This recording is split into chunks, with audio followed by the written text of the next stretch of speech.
আজকের breaking news. এবার আলোচিত শবনম ইয়াসমিন বুবলি এবং অপু বিশ্বাসকে নিয়ে যেন আবারও ধামাকা। অবশেষে বিয়ের কথা স্বীকার করলেন ঢালিউড কুইন অপু বিশ্বাস। বলেন কি বললেন মনিরুজ্জামান তার চাচাতো ভাই, আর এই আমাদের কয়েকজনের সম্মিলিতভাবে আমাদের আসলে বিয়েটা হয়। এবং বুবলিকে নাকি সরি বলে দিয়েছি, এমনই একটি বক্তব্য দিয়েছেন আমাদের এই ঢালিউড কুইন। বুবলিকে সরি বলে দিয়েছে, আবারও আপনাদের সবার সামনে সরি বলে দিচ্ছে যে আসলে আমি বলেছি না আমার লোক বলেছে। তো এটা কে বলেছে ভাই? আমরা শুনেছি। তো একজনের কাছ থেকে দুজন এই বিষয়টা ছবিটি আজ এমন এক স্বীকারোক্তি যা বহুদিনের জল্পনার ইতি টানতে পারে। অবশেষে বিয়ের কথা স্বীকার করলেন ঢালিউড কুইন অপু বিশ্বাস। আর সবচেয়ে চমকপ্রদ, বুবলিকে নাকি সে সরি বলে দিয়েছে। অপু নিজেই এটা স্বীকার করেছেন। এই স্বীকারোক্তির পেছনের গল্প কি, কেন এখন মুখ খুললেন অপু? আর সাকিব খানকে জানতে নেই সব প্রশ্নের উত্তর থাকছে আজকের ভিডিওতে। শেষ আপনি যেটা বলছিলেন যে শাকিব খানের মতোই, কারণ যেহেতু পরিবারের মানুষ অনেক কিছু আমার ইন্ডাস্ট্রিতে আসাই তো পর্যন্ত দেখুন অপু বিশ্বাস শোবিজের এমন এক নাম যাকে ঘিরে আলোচনা কখনোই থামবে না। সাকিব খানকে কেন্দ্র করে অপু বুবলির অধ্যায় বহুদিন ধরে বিতর্কের কেন্দ্রে। বিয়ে বিচ্ছেদ নীরবতা সব মিলে ভক্তদের মনে ছিল অসংখ্য যেন প্রশ্ন। আর আজ এই প্রশ্নের উত্তরগুলোই একটি উত্তর দিলেন অপু বিশ্বাস নিজেই। ঘনিষ্ঠ মহল এবং সম্প্রতি এক বক্তব্যে অপু বিশ্বাস স্পষ্ট করে জানান, হ্যাঁ বিয়ের বিষয়টা সত্যি, আমি সত্যি বিয়ে করেছি বা করব। তিনি বললেন সময়টা তখন সুন্দর মোমেন্টে কন্ট্রোভার্সি কারা করে জানো? যারা কিছু গ্রুপই আছে আসলে, যারা হয়তো ভিন্ন ছিল, পরিস্থিতি সহজ ছিল না, তাই সব কথা তখন প্রকাশে বলা সম্ভব হয়নি। এই এক বাক্যে নতুন করে আলোচনায় শোবিজ। সবচেয়ে আলোচিত অংশ, বুবলিকে সরি বলে দিয়েছি। অপু বিশ্বাসের ভাষায় অতীতের কিছু কথা, কিছু আচরণ অনিচ্ছাকৃতভাবে কষ্ট দিয়েছে।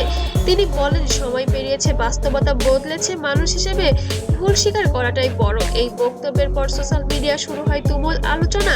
প্রশ্ন উঠেছে এই ক্ষমা যারা কিনা হিজাব পড়ছে, I am sorry to say, but এই ধরনের গুজব নিয়ে মিথ্যা কথা বলে ভিডিও বানাচ্ছে। চাওয়া কি শুধুই ভদ্রতা, নাকি সম্পর্কের বরফ গলানোর কোনো ইঙ্গিত? বিশ্লেষকদের মতে এটা হতে পারে পরিণত সিদ্ধান্তের প্রতিফলন, কারণ সময়ের সাথে সাথে মানুষ বদলায়, দৃষ্টিভঙ্গিও বদলায়। সে কারণে কি এবার অপু বিশ্বাসের কি দৃষ্টিভঙ্গি বদলিয়েছে, নাকি এটাও আবার তার কোনো নতুন কোনো ষড়যন্ত্র? এখন যেন নটিজেনদের মধ্যে এমনই কোনো প্রশ্ন ঘুরপাক খাচ্ছে। এই পুরো ঘটনায় সাকিব খান এখনো নীরব, কোনো স্ট্যাটাস নেই, কোনো সাক্ষাৎকার নেই। ঘনিষ্ঠ সূত্র বলেছে তিনি পরিস্থিতি পর্যবেক্ষণ করছেন, কারণ বিষয়টি এখনো শুধু ব্যক্তিগত নয়, এটা জনসম্মুখের আলোচনার অংশ হয়ে উঠেছে। ভক্তদের প্রতিক্রিয়া দুইভাবে প্রশ্নের উত্তর দিতে নেই, তোমার কাজটাই তোমার প্রশ্নের জবাব। বিভক্ত হয়ে গিয়েছে। একদল বলছেন ভুল স্বীকার করাই বড় সাহস, অন্য দল বলছেন এতদিন পরে কেন, সে তো যথেষ্ট বড়, সে এতদিন পরে ভুল বুঝতে পারলো। তাহলে কি এতদিন নাটক রং তামাশা করে আসছিল নাকি তারা? কমেন্ট সেকশনে সবচেয়ে বেশি দেখা যাচ্ছে সবাই মিলে এবার কি শান্তি আসবে, এমনই কিছু কমেন্ট করেছে ইতিবাচক নটিজেনরা। শোবিজের অনেকের প্রকাশ্যে কিছু না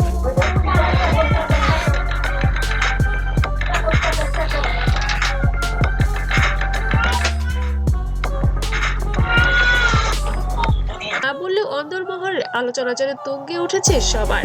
অনেকে বলেছেন এটি একটি ম্যাচিউর স্টেপ, আবার কেউ বলেছেন এটা কেবল সময়ের প্রয়োজনে বলা কথা। এখানে কি পরিষ্কার করে বলা দরকার, অপু বিশ্বাস বিয়ের কথা স্বীকার করেছেন, বুবলি কি সরি বলার কথাটি জানিয়েছেন, তবে কি ভবিষ্যৎ সম্পর্ক নিয়ে কোনো ঘোষণা দেননি। তাই এখনই বড় কোনো সিদ্ধান্তে পৌঁছানো ঠিক হবে না। সব মিলিয়ে বলা যায় অপু বিশ্বাসের এই স্বীকারোক্তি শোবিজের এক দীর্ঘ অধ্যায় নতুন মোড় আনতে পারে। ক্ষমা, স্বীকারোক্তি আর নীরবতা, এই তিন দিনের মাঝেই লুকিয়ে আছে ভবিষ্যতের উত্তর। নতুন নতুন আপডেট পেতে অবশ্যই চ্যানেলটিকে সাবস্ক্রাইব করুন। আর ভিডিওটি ভালো লাগলে অবশ্যই লাইক, কমেন্ট, শেয়ার করতে যেন ভুলবেন না। আর আমি এখানে আজ বিদায় নিচ্ছি। আল্লাহ হাফেজ।